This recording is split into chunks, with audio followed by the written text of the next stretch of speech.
Bismillahirrahmanirrahim. Alhamdulillahirrabbilalamin. Nahmaduhu wa nasta'inuhu wa nastaghfiruh wa na'udzu billahi min syururi anfusina wa min sayyiati a'malina. Man yahdihillahu fala mudhillalah wa man yudlil fala hadiyalah. Ashhadu an la ilaha illallah wa ashhadu anna Muhammadan abduhu wa rasuluh. Amma ba'd. Assalamualaikum warahmatullahi wabarakatuh. Anda bersama saya Saiful di Inspirasi Ilmu. Tuan-tuan dan puan-puan, sidang penonton Inspirasi Ilmu sekalian, seperti yang dijanjikan, video ini adalah sambungan dari siri yang pertama, Serakan Tirai Wali Allah atau Wali Syaitan. Jika anda belum menonton siri yang pertama, anda boleh klik tajuk video tersebut di atas video ini. Video kali ini adalah reaction kepada video Saudara Muhaizat yang kedua ketika beliau menjawab soalan berkaitan wali yang menyelak tirai bagi kali kedua dari soalan yang diajukan kepada beliau. Sebelum saya mulakan reaction, mari kita lihat dahulu potongan video Saudara Muhaizat tersebut. Ustaz cerita selok tirai kanan Nabi tu kisah wali pun. Dah cakapkan kisah setan kong kapal dia. Cerita apa yang cerita tu wali boleh buat lah. Kalau PhD tak boleh buat. 14 PhD tak boleh buat lagi. Kalau wali boleh buat, tak ngaji pun tak apa. Jadi ada benda tu tak boleh buat. Sekalipun dia rasa dia pandai, dia tak boleh buat. Dia pun tak pasti.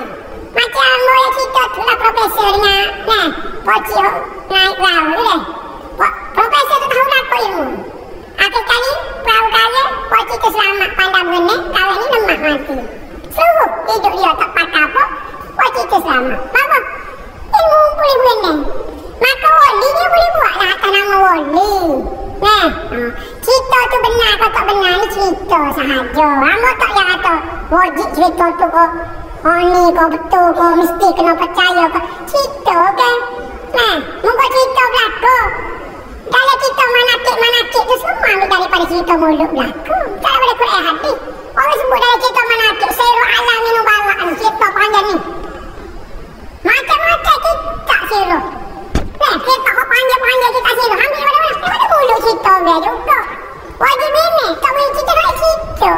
Benda tu berlaku. Boleh berlaku. Tak boleh berlaku. Kisah wali Tuhan kan? Kalau bukan wali Tuhan, kosong lah. Profesor Emeritus Eltikus Toleh buat lagu tu.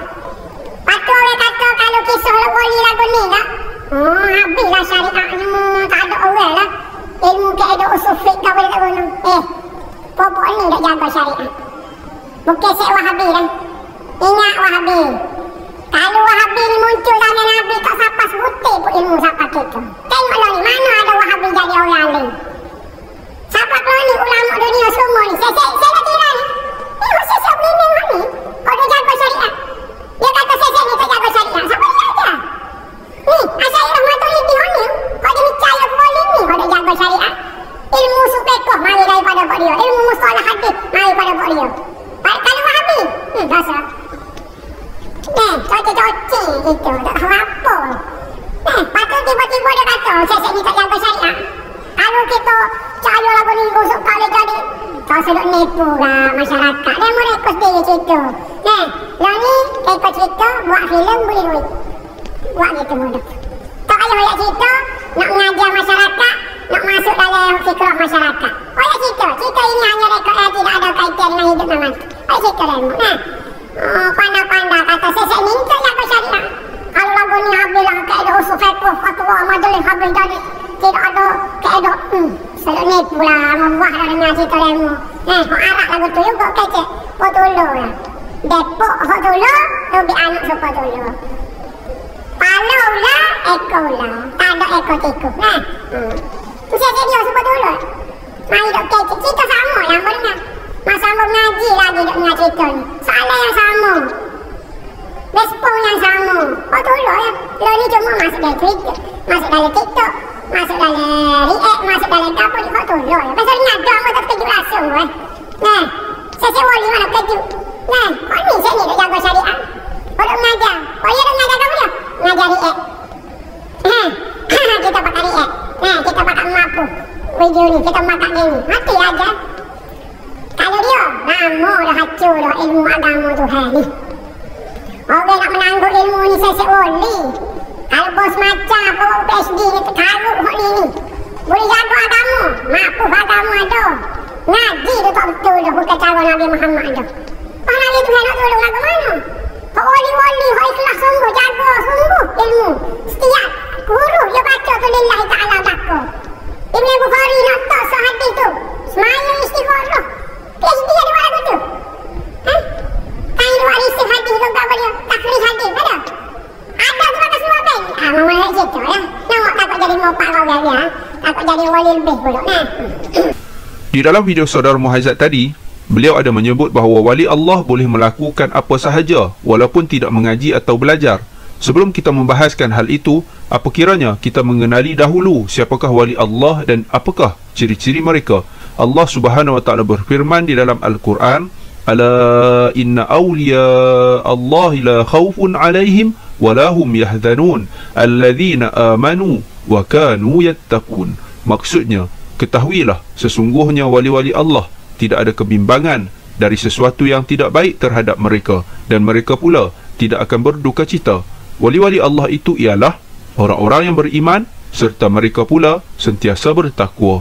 Surah Yunus ayat 62 dan 63. Jelas di dalam ayat itu Allah Subhanahu wa taala menerangkan ciri-ciri wali Allah itu adalah mereka yang memiliki iman dan mereka yang memiliki takwa.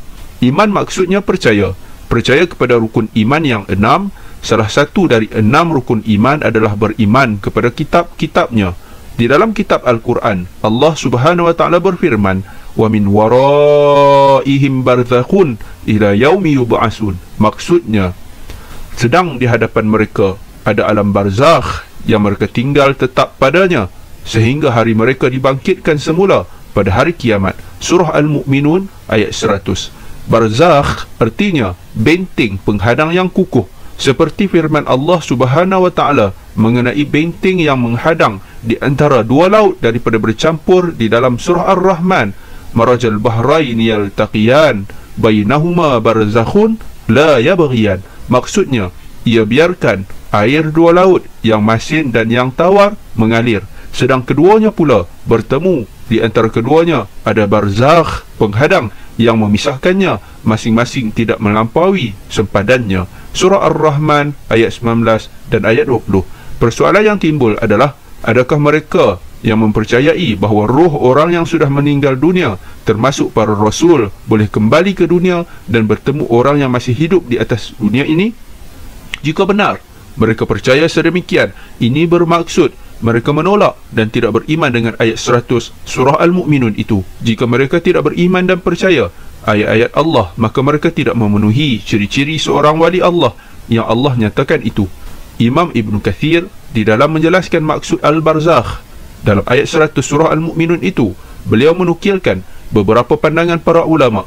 Antaranya, Muhammad bin Ka'ab mentakrifkannya sebagai sesuatu di antara dunia dan akhirat, bukan bersama ahli dunia yang boleh makan dan minum, dan bukan bersama ahli akhirat yang menerima balasan amal mereka. Abu Sakhar mengatakan Al-Barzakh adalah kubur, bukan di dunia, bukan di akhirat.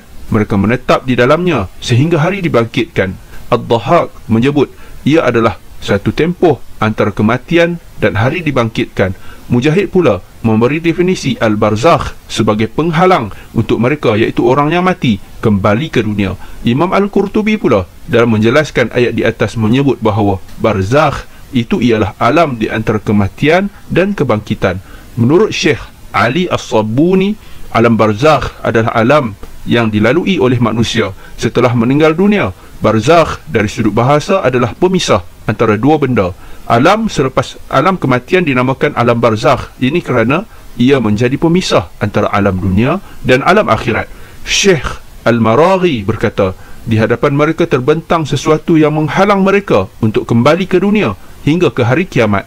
Adapun peristiwa menghidupkan orang yang mati oleh Nabi Isa AS adalah sebuah mukjizat yang diizinkan oleh Allah Subhanahu wa taala. Sebaliknya, karamah para wali tidaklah lebih karamahnya dari mukjizat para rasul. Mungkin ada di kalangan kita yang berkata Allah Subhanahu wa taala menghidupkan para nabi alaihimussalam di dalam kubur mereka berdasarkan hadis Nabi sallallahu alaihi wasallam daripada Anas ibn Malik Beliau berkata, Rasulullah SAW bersabda, para nabi sebenarnya hidup di dalam kubur mereka melakukan solat. Riwayat Abu Ya'la dan Al-Bazzar di dalam Majma' Az-Zawaid juzuk 8 halaman 211. Hidup yang dimaksudkan Nabi SAW di dalam hadis ini adalah hidup di alam barzakh, seperti fatwa yang dikeluarkan oleh Darul Ifta negara Mesir. Para nabi hidup dalam kubur mereka dalam kehidupan di alam barzakh yang tidak menyerupai kehidupan di dunia ini, sebagaimana juga tidak menyerupai tidur, kerana Rasulullah SAW ketika dicabut nyawanya sama seperti orang mati yang lain dari segi keluarnya roh dari jasad mulia baginda SAW. Jika kehidupannya tidak sama seperti kehidupan kita, pastilah baginda akan bangun selepas keluarnya roh dari jasadnya dan berkata-kata dengan sahabat mengenai isu-isu perselisihan mereka mengenai khilafah. Yang demikian menjelaskan bahawa kita tidak tahu hakikat sebenar hidupnya para rasul dan tiada cara bagi akal untuk mencapai hakikat ini walau bagaimana banyak ilmu yang dimiliki, kerana kehidupan roh adalah dari apa yang Allah simpan di dalam pengetahuannya dan akal manusia tidak meliputinya, seperti firman Allah dalam surah Al-Isra ayat 85. Katakanlah, roh itu daripada urusan Tuhanku. Darul Ifta negara Mesir. Seterusnya, Saudara Muhaizat menyentuh mengenai manaqib sejarah, termasuk kitab Siyar A'lamin Nubala yang hanya diriwayatkan ceritanya dari mulut orang sahaja. Jadi saya kira beliau tidak betul-betul mengenali kitab Siyar A'lamin Nubala dan penulisnya Imam Az-Zahabi. Imam Az-Zahabi dilahirkan pada tahun 673 Hijriah di Mayafarikin Diyarbakir di Turkmenistan. Beliau dikenal dengan kekuatan hafalan, kecerdasan, kewarakan, kezuhudan, kelurusan akidah dan kefasihan lisannya. Imam Az-Zahabi menuntut ilmu sejak usia masih kecil, dan ketika beliau berusia 18 tahun, beliau memberi tumpuan kepada dua bidang ilmu, iaitu ilmu-ilmu Al-Quran dan hadis. Beliau menempuh perjalanan yang jauh dalam mencari ilmu ke Syria, Mesir dan Hijaz, iaitu Mekah dan Madinah. Beliau mengambil ilmu dari para ulama di negeri-negeri tersebut. Di antara para ulama yang menjadi guru beliau ialah Syekhul Islam Ibn Taymiyah, yang beliau letakkan namanya paling awal di deretan guru-guru yang memberikan ijazah kepada beliau dalam kitabnya Mu'jam Asy-Syuyukh. Beliau begitu mengagumi Ibn Taymiyah dengan mengatakan, dia lebih agung jika aku yang menyifatinya. Seandainya aku bersumpah di antara rukun dan maqam, maka sungguh aku akan bersumpah bahawa mataku belum pernah melihat yang semisalnya. Tidak, demi Allah, bahkan dia sendiri belum pernah melihat yang semisal dirinya sendiri di dalam hal keilmuan. Boleh rujuk Raddul Wafir halaman 35. Imam Az-Zahabi sendiri bermazhab salaf dalam akidahnya, bukannya Asy'ariyah atau Maturidiyah. Bahkan beliau seorang penentang kuat ilmu kalam. Beliau pernah berkata, tidak sedikit orang yang memusatkan perhatiannya kepada ilmu kalam, melainkan ijtihadnya akan membawanya kepada perkataan yang menyelisihi sunnah. Kerana itulah ulama salaf mencela setiap mereka yang belajar ilmu-ilmu para umat sebelum Islam. Ilmu kalam diambil dari ilmu para filosof etis. Barang siapa yang sengaja ingin menggabungkan ilmu para nabi dengan ilmu para ahli falsafah dengan menggunakan kecerdasannya, maka pasti dia akan menyelisihi para nabi dan para ahli falsafah. Dan barang siapa yang berjalan di belakang apa yang dibawa oleh para rasul, maka sungguh dia telah menempuh jalan salaf dan menyelamatkan agama dan keyakinannya. Boleh rujuk Mizanul I'tidal jilid 3 muka surat 144.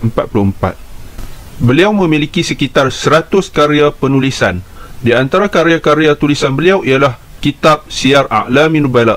Di antara kelebihan-kelebihan kitab ini ialah ketelitian penulis, iaitu Imam Az-Zahabi tidak hanya memaparkan biografi orang yang ditulis, tetapi juga disertai dengan komentar jika menurutnya perlu, iaitu dengan melakukan semakan secara detail terhadap cerita yang dipaparkannya, baik dengan menyebut sisi kekurangannya maupun menjelaskan kelebihannya. Adanya kajian kritis dalam kitab ini. Az-Zahabi seringkali tidak membiarkan peristiwa sejarah berjalan tanpa kritik jika menurutnya memang perlu dikritik dan dijelaskan. Kitab ini memuat apa yang tidak dimuat oleh kitab-kitab lain, kerana ia menggabungkan di antara informasi sejarah dengan riwayat hidup tokoh yang sedang dibicarakannya. Kitab As-Siyar ini mencakup sebahagian besar sejarah orang-orang penting di mata manusia, mencakup seluruh kelompok dan hampir mencakup seluruh teritorial Islam. Imam Az-Zahabi wafat pada malam Isnin 3 Zulqa'dah 748 Hijriah di Damsyik, Syria. dan dimakamkan di perkuburan Bab As-Saghir. Semoga Allah meredai beliau dan menempatkannya di dalam keluasan syurganya. Saudara Muhaizat mengatakan, ilmu mustalahul hadis dan usul fiqh datang dari wali selak tirai bermazhab Asy'ariyah dan Maturidiyah. Juga merekalah yang menjaga syariat, bukan dari golongan Wahabi. Jika Wahabi ada zaman Nabi, tak sampai sebutir ilmu kepada kita. Jika saudara Muhaizat telusuri sejarah Islam, orang yang pertama menyusun kitab dalam bidang mustalahul hadis adalah Qadi Abu Muhammad Hasan bin Abdul Rahman bin Khalid Ar-Ramah-Hurmuzi, wafat pada tahun 360 Hijriyah, iaitu kitabnya yang berjudul Al-Muhaddith Al-Fasil Baina Ar-Rawi Wal-Wa'i. Selanjutnya, apa yang dirintis oleh Ar-Ramah-Hurmuzi itu dilanjutkan oleh Imam Al-Hakim An-Naisaburi yang wafat pada tahun 405 Hijriyah dengan kitabnya Ma'arifatu Ulumul Hadith. Karya Al-Hakim ini merangkumi 50 klasifikasi hadis, akan tetapi masih tertinggal beberapa poin penting yang tidak disentuh.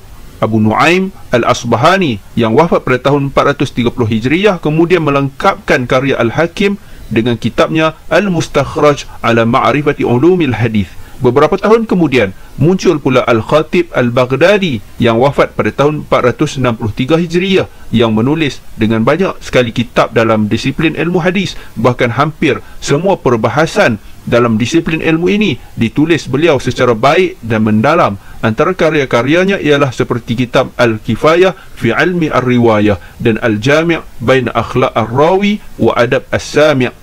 Al-Qadi Ayad Al-Yasubi yang wafat pada tahun 544 Hijriyah pula menyusun sebuah kitab ilmu periwayatan hadis yang kemudian diberi nama Al-Ilma' ila Ma'rifati Usul Ar-Riwayah wa Taqyid As-Sama'. Menyusul setelah itu Abu Hafs Al-Mayanji yang wafat pada tahun 580 Hijriyah menulis sebuah kitab yang sederhana kecil, Ma la yusa'u al-muhadditha jahluhu. Setelah itu muncullah pula Abu Amr Osman Ibn As-Salah yang wafat pada tahun 643 Hijriyah yang merupakan tokoh hadis yang mendapat gelaran Hafiz Al-Hadis. Kitab yang dihasilkan Ibn Salah diberi nama Ulumul Hadis yang kemudiannya terkenal dengan julukan Muqaddimah Ibn Salah. Ibn Salah menyusun kitabnya ini semasa beliau mengajar di Darul Hadis di beberapa bandar di Syria. Ini adalah dalam bentuk sederhana tetapi komprehensif sehingga ia menjadi standard bahan rujukan pengajian oleh beribu-ribu ulama dan pelajar hadis lepasnya.